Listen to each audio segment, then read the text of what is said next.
আজকে কি শনিবার তো? আজকে আমাদের ছুটি পড়ে যাবে। কিসের ছুটি? পুজোর ছুটি।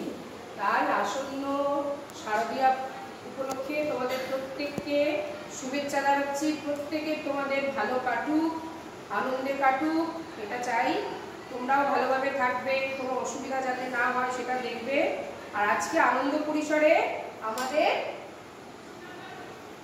শারদীয়ার উপর একটা আগমনীর উপর একটা ছোট্ট ছড়ার গান, তার সঙ্গে আমাদের ছাত্রীরা নাচ করবে। ঠিক আছে?